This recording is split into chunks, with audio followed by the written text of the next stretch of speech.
دوسری بات، حضرت موسیٰ علیہ السلام کے پاس ایک گناہگار عورت حاضر ہوئی ہے، کانپ رہی ہے ڈر کی وجہ سے، پریشانی کی وجہ سے، کہنے لگی حضرت میں آپ کی خدمت میں حاضر ہوئی ہوں، مجھ سے گناہ ہو گیا، آپ میرے لیے دعا کریں اللہ میری وہ غلطی اور گناہ معاف فرما دے۔ میں نے سبق روک دیا، دل کی تختیوں پہ لفظ لکھیے گا، مسئلہ سمجھ آ گیا۔ حضرت موسیٰ علیہ السلام زندہ، عورت بھی زندہ، زندہ سے دعا کروانا جائز ہے، زندہ بڑا ہے پھر بھی دعا کروانا جائز، زندہ چھوٹا ہے اس سے بھی دعا کروانا جائز۔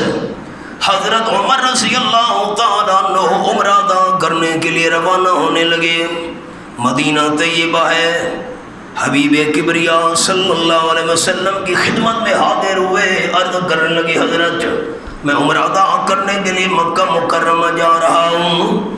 قال النبی صلی اللہ علیہ وسلم یا اخی اشرکنا فی دعائک، آپ نے فرمایا میرے چھوٹے بھائی حضرت عمر رضی اللہ تعالیٰ عنہ عمرہ ادا کرنے کے لیے مکہ مکرمہ جا رہے ہو، عمرے کے دوران اپنے لیے دعائیں مانگنا تو اپنی دعاؤں میں ہمیں بھی ضرور شریک رکھنا۔ حضرت عمر چھوٹے، حضور بڑے، بڑا چھوٹے سے بھی دعا کروا سکتا ہے، شرط یہ ہے زندہ ہونا چاہیے، زندہ سے دعا کروانا جائز، اور جو ایمان کی حالت میں فوت ہو گیا اس کے لیے بخشش کی دعا اللہ سے کرنا جائز۔ میت سامنے موجود ہے، ڈیڈ باڈی، ہم نے سبحانک اللہم پڑھا، درود شریف پڑھا، پھر دعا کر رہے ہیں اللہم اغفر لحینا و میتنا، اللہ ہمارے زندہ مسلمانوں کو بھی بخش دے، یہ جو ایماندار میت سامنے موجود ہے اس کو بھی بخش دے، سامنے موجود ہے اپنے لیے بخشش کی دعا نہیں مانگ سکتا، ہماری دعا کا محتاج ہے، اور جب کئی من مٹی کے نیچے زمین میں دفن ہو گیا ہمارے لیے دعا کیسے مانگ سکتا ہے؟ نا میت سامنے ہے پھر بھی ہماری دعا کا محتاج، میت کو زیر زمین قبر میں دفن کر دیا گیا پھر بھی ہماری دعا کا محتاج، زندہ سے دعا کروائیے۔ عورت کرنے لگی موسیٰ علیہ السلام مجھ سے غلطی ہو گئی ہے، آپ سے دعا کروانے آئی ہوں۔ حضرت موسیٰ علیہ السلام نے فرمایا دعا کرتا ہوں، لیکن یہ تو بتا کون سا تو نے گناہ کیا ہے؟ کیوں؟ یہ عقیدہ رکھنا ہے، میں سمیت تمام دوستوں نے مرتے دم تک، قبر میں جانے تک، ساری کائنات کے انسانوں میں سے صرف انبیاء علیہ السلام ہر قسم کے گناہوں سے پاک ہوتے ہیں، انبیاء کرام چھوٹے گناہوں سے بھی پاک، بڑے گناہوں سے بھی پاک۔ گناہ کرنا تو بات کا معاملہ ہے، اللہ پیغمبر کے دل میں گناہ کا ارادہ بھی پیدا نہیں ہونے دیتا، باقی انسانوں سے کمی بیشی ہو جاتے، میں دعا کرتا ہوں، لیکن عورت یہ بتا کون سا تو نے گناہ کیا ہے؟ میں نے سبق روک دے، ایک حوالہ کھولنا چاہتا ہوں، دوست میرا جملہ دھیان سے سنیں۔ حضرت موسیٰ علیہ السلام کا صاحب تورات ہونا برحق، حضرت موسیٰ علیہ السلام کا صاحب معجزات ہونا برحق، صاحب کمالات ہونا برحق، لیکن اتنی شان اور مقام رکھنے کے باوجود عالم الغیب ہونا صرف رب العالمین کا حق، اتنے رتبے اور شان کے باوجود اولو العزم انبیاء کرام میں شامل ہونے کے باوجود اگر حضرت موسیٰ علیہ السلام عالم الغیب ہوتے عورت سے غلطی پوچھنے کی ضرورت نہیں تھی۔ یہ حوالہ قرآن پاک کا سامنے، سورت کا نام سورت الحجرات، آیت نمبر 18 فرمایا ان اللہ یعلم غیب السماوات والارض، شک نہیں کرنا کائنات والو آسمان و زمین کا غیب جاننے والا صرف اللہ ہے۔ ساتواں پارہ، یہ میرے سامنے رب العالمین کا قرآن، سورت کا نام سورت الانعام، فرمایا وَعِندَهُ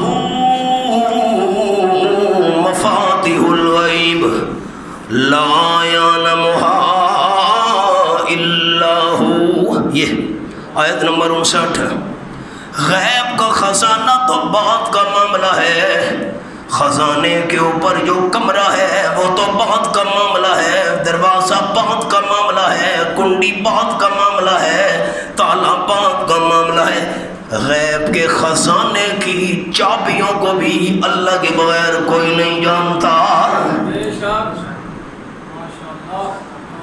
12واں پارہ، سورت کا نام سورت ہود، آخری آیت.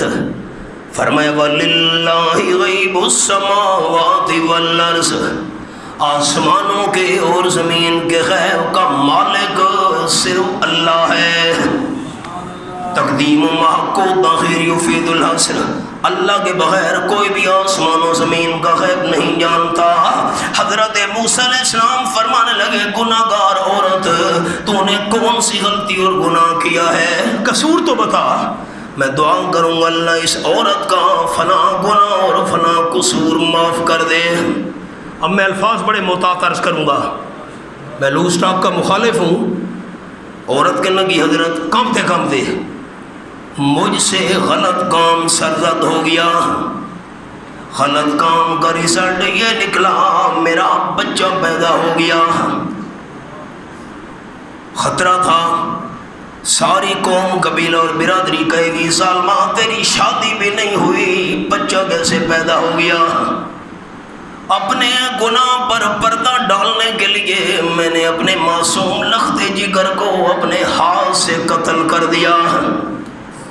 نہ بچہ ہوگا نہ میرے گناہ کا کسی کو علم ہو سکے گا. بس یہ الفاظ سننے تھے. حضرت موسیٰ علیہ السلام جلال میں آ گئے، فرمانے لگے اخرجی یا فاجرہ، اے غلط کردار والی عورت نکل جا میری محفل میں سے، میں تیری شکل بھی نہیں دیکھنا چاہتا. اتنی بڑی گناہگار، ایک غلط کام، بچے کا قتل، میرے پاس دعا کرانے آئی ہے. عورت پہلے پریشان تھی، حضرت موسیٰ علیہ السلام نے جب جھڑکا اور زیادہ پریشان ہو گئی. کتاب الکبائر. عورت پریشانی کے عالم میں جب حضرت موسیٰ علیہ السلام کی محفل سے نکلی، رب العالمین نے سید الملائکہ جبریل امین فرشتے کو بھیج دیا. 16واں پارہ، سورت کا نام سورت مریم. فرمایا وما نتنزل الا بامر ربک، آیت نمبر 64، سورت مریم 16واں پارہ. جتنے تک پروردگار کائنات کا حکم نہ ہو فرشتے زمین پر نہیں آ سکتے. آخری پارہ، سورت کا نام سورت القدر. فرمایا تنزل الملائکۃ والروح فیہا بإذن ربہم. یہ حوالہ، فرشتے زمین پر آئے، جبریل امین زمین پر اترے، اللہ کی اجازت اور حکم سے اترا کرتا ہے. جبریل آ گیا، حضرت جی مجھے اللہ نے بھیجا ہے. رب العالمین فرما رہا ہے ہم نے گناہگار عورت کو چھڑک کر نکال دیا، اس کی بخشش کے لیے دعا کیوں نہیں مانگی؟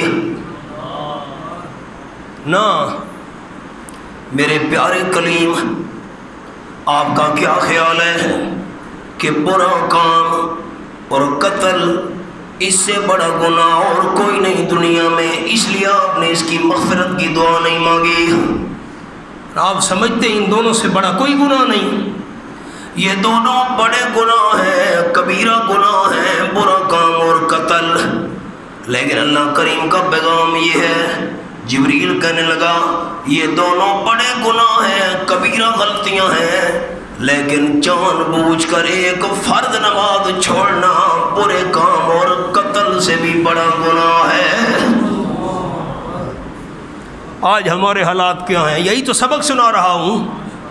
قال النبی صلی اللہ علیہ وسلم الصلاۃ علی وقتها، یہ بخاری شریف کی حدیث ہے.